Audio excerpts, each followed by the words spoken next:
past, I'm in the future. You mad, they don't. Thank you all so much for clicking on this video. If you're new here, my name is Kela Trishaan, and I make videos on lifestyle, womanhood, and mental health. If you're returning, thank you so much for your support.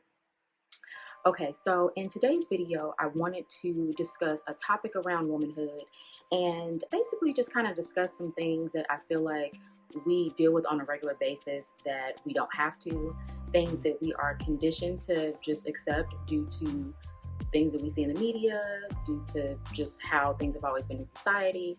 I wanted to just kind of bring light to some topics that, again, I just don't feel are fair. And I think that we as women need to speak up more. So if you're interested on my take, go on ahead and stay tuned. Okay, so the first topic that I wanted to discuss is not getting what you're worth in the workplace. So what I mean by that is we know that women are just historically paid less than what men are. Take that down a little bit more if you are a woman of color. A lot of that is due to oppression, which I'm not really going to get into that topic right now, but we know it is a thing. Some of it, though, is due to us as women not asking what we're worth. Now, when I have conversations with men, a lot of times they talk about how they counter offer.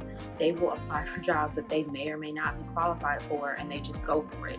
I don't know a lot of women that do that. So I think that part of the mindset needs to be, you know that you're going to come in and do a job, and a lot of times you do more than what the position requires, right?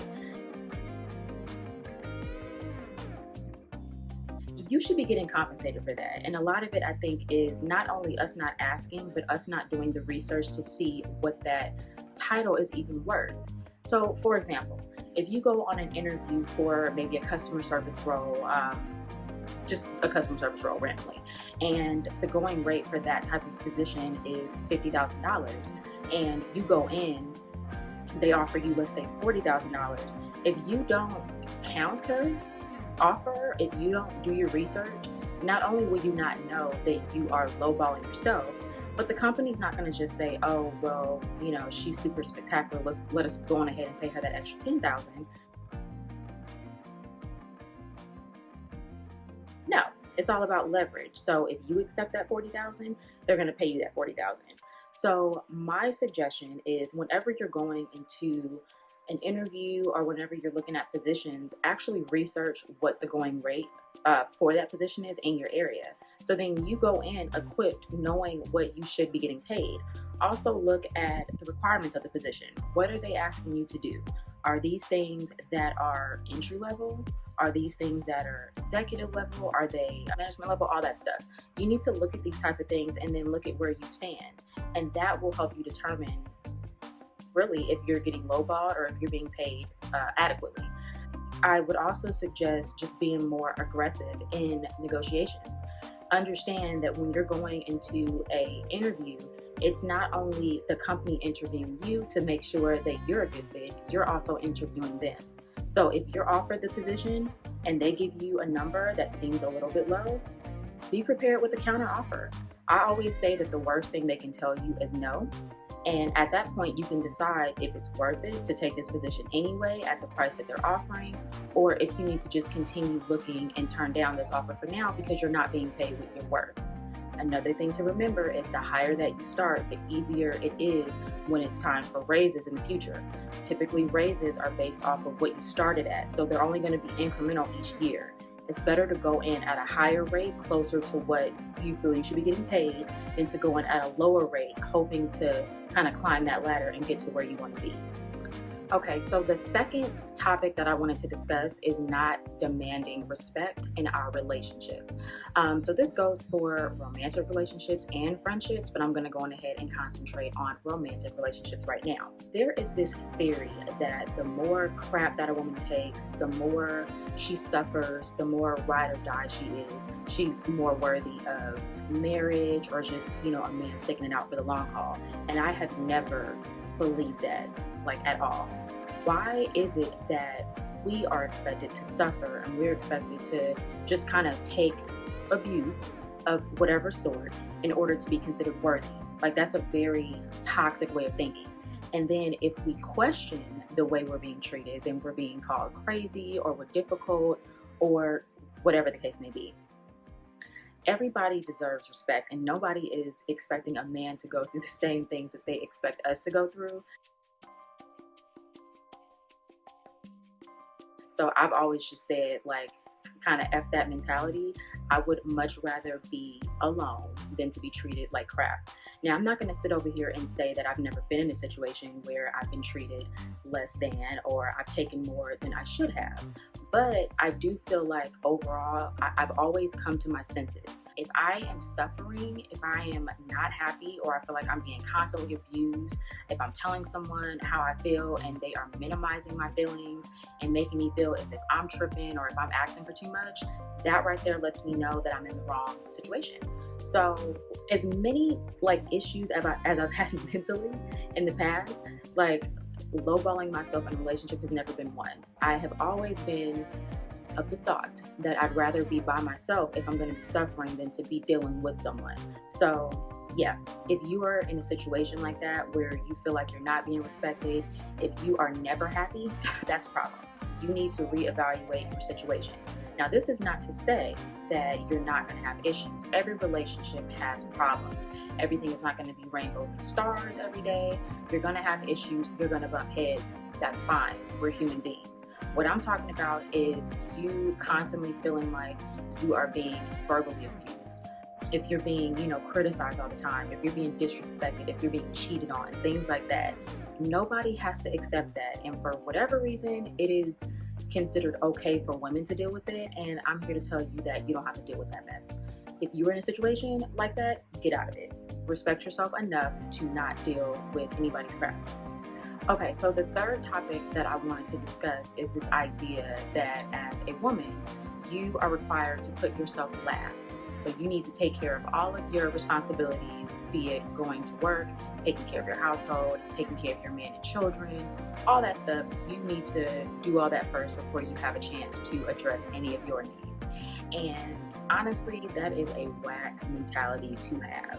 I just did a video about mandatory self-care, and I will link it here somewhere if you guys are interested in taking a look at it. I posted it last week. But basically, I think that it is the opposite. I think that in order to be effective caring for anyone else, you need to put yourself first. You need to make sure that you are full, that you are fulfilled, you are happy, so you can be that person to everyone else, if that makes sense. They say that you cannot pour from an empty cup. And it's so true. Like, if you're feeling burned out and you're feeling neglected, then eventually that starts to wear on your mood, and it can start to wear on your physical health too. But if you put yourself first, then you're better equipped to take care of your children. You're better equipped to take care of your spouse, even your household and your work. Like, take it from me, I've gone through that very recently, actually, where I was just kind of running around in this circle of taking care of all of my responsibilities and leaving myself in the dust. And so I feel like once I prioritize my own self-care, my mental health got so much better. I feel like my physical health got so much better. Like, I have more energy. I was just simply more happy. Like, everything just started to, fall into place. I even feel like I just had more clarity when I was doing things around the house. I was more happy to do it, and I wasn't really feeling resentful because I felt like I just never had any time to do things for myself. So if I can give you any type of advice, it is to make sure that you prioritize yourself amongst everything else. It's not selfish to put yourself ahead of everybody else. Everybody should put themselves first, because at the end of the day, you are with yourself all the time. So if you're not prioritizing yourself, why should other people? You know what I'm saying? Like, you need to advocate for your own health, be it mental and physical. And if you are making sure that you're good, then I guarantee you everything and everyone around you will be good too. Okay, guys, so let me just go ahead and address how my eyes were wandering in that last clip. Basically, I'm afraid of bugs, and I film in front of this big window, and there was a June bug flying around. Now, this happened in another video of mine, and I know it's not going to come inside, and I know that they're not harmful, but that does not mean that I am comfortable. So I just had to make sure that there was no way for him to get in. So yeah, that's that. So the last and final topic that I wanted to discuss is the fact that some feel that a woman has to be a certain size in order to be considered worthy or attractive. Now, there are people that talk about you if you're too skinny. There are people that talk about you if you're too big. There are people that talk about you if you're muscular, if your chest is big or small, if your butt is big or small. And none of that matters. Like, seriously, none of that matters. I think there is a lot of pressure put on women to look a certain way. That's why you have so many women going to do certain procedures. Now, let me say this. If you want to do a procedure for you, if you feel like there's a part of your body that you want to enhance, that you're not comfortable with and you're doing it for you, that's okay. But there are a lot of women that are doing these enhancements and procedures because they just feel like they're not worthy, because they weren't born with, I don't know, whatever trait that they say is desirable today. I think that we need to consciously be more kind to ourselves. We need to just understand that our bodies are different and our bodies are valuable no matter what state they're in. Now, obviously, there are different meanings of, being healthy. You don't have to be super thin to be healthy. And just because you're super thin doesn't mean that you are healthy. We need to kind of just get rid of those things. I think that if you're doing everything you can to take care of the body that you have, then you're on the right track. If you are with someone that is criticizing the body that you have and, making you feel less than, maybe you need to reconsider that relationship. Sometimes the criticisms can come from family, can come from, friends, whatever, but you need to reevaluate these relationships and make sure that you surround yourself with people that are uplifting. By the same token, though, if there are things that you are not happy about, there are things that you can change. Now, what I'm specifically talking about is being too skinny or being, heavier. Now, the reason why I'm bringing that up is because I've dealt with both sides. When I was younger, I used to be extremely skinny, and it was something I was insecure about. It just was not my body type to be a thick girl, right?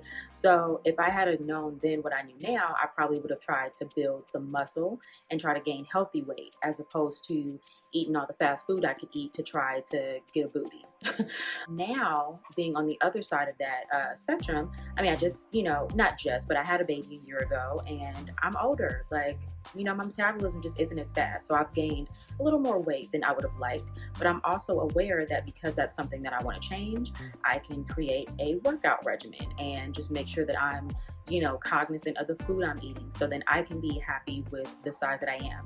I'm not doing it for anyone. I'm not doing it because someone said something. I'm not doing it because I am super unhappy. I'm doing it because I know what I want to look like and what I want to feel like, and I have the power to control that. So I say all that to say that there is no one size that makes a woman worthy, but a lot of what we see on social media, what we see in the world can make you think otherwise. But as long as you're healthy and as long as you're happy with yourself, that's really all that matters. So that is all I have for today. If you like this video, please go on ahead and give me a thumbs up. It really helps with the YouTube algorithm. And as I keep saying, I'm trying to grow this channel. I want it to be a big community. I really want to use this as a platform to just, kind of bring women together so we can have these discussions that may or may not be considered taboo and just exchange ideas. If you got this far in the video and you have not subscribed, go on ahead and click that red subscribe button and be sure to turn on your notification bell so you don't miss any of my future uploads. You guys have an amazing day, and I'll see you in the next video. You in the past, I'm in the future. You